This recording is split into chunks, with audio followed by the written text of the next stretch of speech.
안녕하세요. 미용 성형에 대한 올바른 인식과 유익한 정보 전해드리는 닥터진입니다. 그동안 필러에 대한 논란으로 한동안 유튜브가 뜨거웠는데요. 문제의 영상에 대한 다양한 검증이 이뤄지면서 이제는 어느 정도 정리가 돼가는 분위기인 것 같아요. 그런데 과연 우리가 이토록 난리법석을 떨게 만든 이 필러라는 녀석은 유죄일까요? 무죄일까요? 닥터진은 우리의 시선을 좀 다른 곳으로 돌려서 다른 관점에서 이 문제를 한번 바라봐야 한다고 생각해요.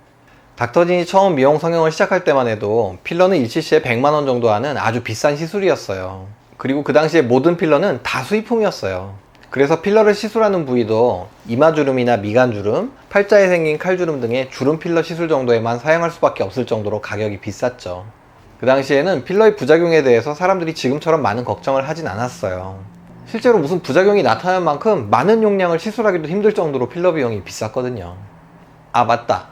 닥터진이 개원을 하던 2005년쯤에 이 바닥의 고인물들은 다 아는 더말라이브 사태라는 게 있었어요. 더말라이브라는 필러가 있었는데 이게 그 당시 레스틸렌, 주비던보다 유지기간이 조금 더 오래가기 위해서 첨가한 아크릴 하이드로젤 성분이 피부에 구축 반응을 일으키는 부작용이 나타나서 난리가 났던 일이에요. 이처럼 필러에 첨가된 성분에 의해서 실제로 부작용이 나타났던 게 이 더말라이브 사태인데요. 그래서 그 이후엔 필러의 성분에 더 관심들을 갖게 되었고, 지금 우리가 알고 있는 필러들 중에 이런 문제가 있는 성분을 사용하는 필러는 없다고 보셔도 돼요. 그럼 우리는 어쩌다가 필러 공화국이 되었을까요? 한 12년, 13년 전쯤부터 업자들이 재빠르게 외국의 저가 필러들을 수입하기 시작했죠. 또 그 시점부터 국내 제약사들이 경쟁적으로 보톡스, 필러 제조에 나서면서 제약사들끼리 가격 경쟁에 나서게 되고 공급가가 더 떨어지게 됐죠. 그러면서 또 이런 보톡스 필러 시술을 메인으로 하는 대형 네트워크 병원들이 하나둘씩 생겨나기 시작했어요. 필러 시술을 하는 병원들이 많아지면서 경쟁도 치열해지고 비용은 점점 더 낮아지게 되었고, 그러다 보니까 예전에는 꿈도 꾸지 못했던 필러를 이용한 필러 성형이 가능해지게 된 거예요. 닥터진이 말하는 필러 성형이란 것은 코필러, 턱필러, 앞광대, 볼처럼 필러를 대용량 주입하면서 모양을 만들어내는 시술이에요. 생각해보세요. 예전에 필러가 1cc에 100만원 할 때 코필러 2cc만 하면 거의 코수술 비용이 나오는데 누가 한시적인 코필러를 하려고 했겠어요. 앞광대에 4cc만 하면 400만원인데 무조건 지방 이식을 하지 누가 필러로 하겠어요. 만약에 필러 시장의 상황이 지금도 이랬다면 아마 오늘 같은 논쟁은 생기지도 않았을 거예요. 하지만 요즘은 필러가 1cc당 평균 한 10에서 20만원 정도 하기 때문에 코필러를 아주 싼 비용으로 할 수 있게 됐죠. 특히 젊은 분들은 주머니 사정이 넉넉지 않잖아요. 그러다 보니까 비용이 많이 드는 코 성형보다는 비용도 적게 들고 수술보다 안전하다고 생각해서 필러 성형에 열광하게 됐죠. 기존의 피부과를 비롯해서 이런 뿌띠 시술을 메인으로 하는 네트워크 병원들이 우후죽순처럼 많이 생겨나서 공격적으로 체인점을 늘려가고 블로그나 인터넷 마케팅 등을 통해서 무차별적인 광고를 하고, 그에 따라 광고에 또 민감하게 반응하는 젊은 분들의 필러 성형이 우리나라에서 폭발적으로 시술되기 시작한 거예요. 요즘에 성형 어플까지 가서 해서 주로 이 미용 성형 분야의 의료 상업화를 엄청나게 부추기면서 병원들이 마케팅에 아주 사활을 걸고 있죠. 그래서 이런 병원들 보면 온통 젊은 분들로 꽉꽉 찬다고 하더라고요. 그러다 보니 다소 판단력과 절제력이 부족한 어리고 젊은 분들이 이 필러 시술에 많이 노출되어 있다고 생각돼서 많은 분들이 더 염려하고 계시는 것 같아요. 어떤 여대생 한 분이 계셨어요. 기본 얼굴은 그다지 나쁘지 않은 것 같은데 평소에 콧대가 좀 낮아서 항상 이게 스트레스인 거예요. 하지만 코 성형은 왠지 무섭고 비용도 많이 들고 그러니까 생각도 못 하겠고, 그러다가 시험 삼아서 코필러를 한번 해봤어요. 근데 코필러를 하고 났더니 얼굴도 선명해지고 셀카를 찍어도 친구들하고 단체샷을 찍어도 단연 돋보이는 거예요. 그래서 하는 김에 바로 달려가서 턱필러까지 쌈박하게 맞았어요.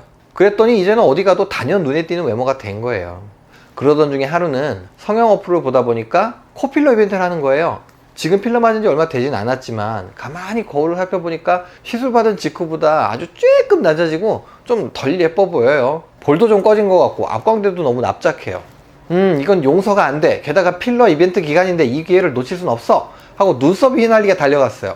그런데 병원에 갔더니 실장님도 그렇고 의사 선생님도 그렇고 아직 필러도 많이 남아있고 모양도 그다지 나쁘지 않으니까 더 있다가 나중에 하라는 거예요. 하지만 이런 이벤트 기회를 놓칠 순 없잖아요. 우기고 우겨서 결국 코필러, 앞광대, 볼필러를 또 했어요. 그런데 하고 나서 봤더니 예전보다 콧대도 좀 벙벙한 것 같고 날렵한 느낌도 덜한 것 같고 얼굴도 왠지 빵빵하고 너무 부자연스러워요. 그러다 보니까 컨디션 안 좋은 날엔 막 욱신거리는 것 같기도 하고, 망한 것 같아요. 이게 필러 잘못인가요? 또 요즘 상업화된 병원들이 너무 많다 보니까 여러분들이 필러 시술을 받으러 가셨는데 생각지도 않은 부위까지 여기저기 하라고 권하는 병원도 있을 수 있겠죠? 그리고 그냥 자연스럽게 난 조금만 하고 싶은데도 이 부위는 기본적으로 몇 cc 이상부터 시작해요. 뭐 이런 식으로 과도한 시술을 자꾸 유도하는 병원도 있을 수 있어요. 아직 코필러가 많이 남아있음에도 불구하고 모양이 조금 마음에 들지 않는다고 시술 받으러 오시는 분들을 말리지도 않고 아무 생각 없이 고객이 원한다고 해서 그냥 시술해 준다면 미용실에서 내 머리 여기 좀 더 잘라주시고요, 뭐 여기는 남겨주세요 하는 거가 별반 다르지 않다고 생각해요. 그렇다면 이건 더 이상 의료행위가 아닌 거죠. 스스로 의료인이라는 사실을 부정하는 것이라고 생각해요. 그런 병원들 때문에 필러 시술 후 부자연스러운 모습이 되고 부작용이 생긴다면 이게 필러 잘못인가요? 많은 의사 선생님들과 여러분들이 필러 자체에만 초점을 맞춰서 이 질문에 대한 답을 찾으려 한다면 아마도 당분간은 이 해답을 얻지 못하고 서로 자기 주장만 하게 될 거예요. 닥터지는 이 논란이 이렇게까지 커진 데에는 우리들의 단순한 이분법적 사고도 한몫했다고 생각해요. 이분법적 사고가 뭐냐면요, 어떤 분이 상담 오셔서 눈밑 지방 제거하면 다시 생긴다는데 진짠가요? 하고 물어보세요. 나중에 다시 생겨요 하면 그럼 할 필요 없네 하세요. 눈밑 지방 제거를 해도 나이가 들면 언젠가 다시 생기는 건 당연한 거죠. 그럼 어차피 저녁에 또 배고플 건데 점심은 뭐하러 먹나요? 이런 식으로 그 과정이나 이유에 대해서는 별 생각 없이 이거 아니면 저거, 좋은 거 아니면 나쁜 거, 이런 식으로 쉽게 결론을 내버리는 사고방식이에요. 필러가 부작용이 있냐 없냐 하고 물어보면 있다가 정답이죠. 그러면 그 부작용이 뭐고 진짜로 얼마나 심각한 것인지 묻지도 따지지도 않고 그때부터 이제 막 걱정만 되는 거예요. 그런데 세상엔 이렇게 이분법적으로만 생각할 수 없는 일들이 더 많아요. 패스트푸드가 몸에 해롭다는 건 누구나 알죠. 하지만 어쩌다 한번 사 먹게 되면 맛도 좋고 기분도 좋아지잖아요. 술을 많이 마시면 간에도 해롭고 심하면 암에 걸려 죽을 수도 있다는 거 누구나 알고 있잖아요. 그래도 지친 일상도 잠깐 있고 오랜만에 만나는 사람과 서먹함도 없애주기 위해서 누구는 마시고 누구는 안 마시죠. 본인의 선택이에요. 만약에 이런 패스트푸드나 술이 마치 청산가리처럼 한 번만 먹어도 치명적인 문제가 있는 거라면 아무도 안 먹겠죠? 논란을 일으킨 그 영상은 마치 필러가 무슨 청산가리라도 되는 것처럼 여러분들이 받아들이게끔 했지만, 필러는 패스트푸드나 술처럼 그것을 이용하는 사람들이 어떻게 이용하느냐에 따라서 독도 되고 약도 될 수 있는 거예요. 닥터지는 결국 필러 부작용 문제는 필러 시술을 이용해서 매출 올리기에 급급한 일부 비양심적인 병원들과 싸고 간단하다고 해서 무절제하게 이용하는 우리들한테 더 큰 책임이 있다고 생각해요. 이건 다른 시술이나 수술도 마찬가지예요. 과연 지금 우리가 겪고 있는 이 모든 난리법석이 진짜로 필러라는 애 때문일까요?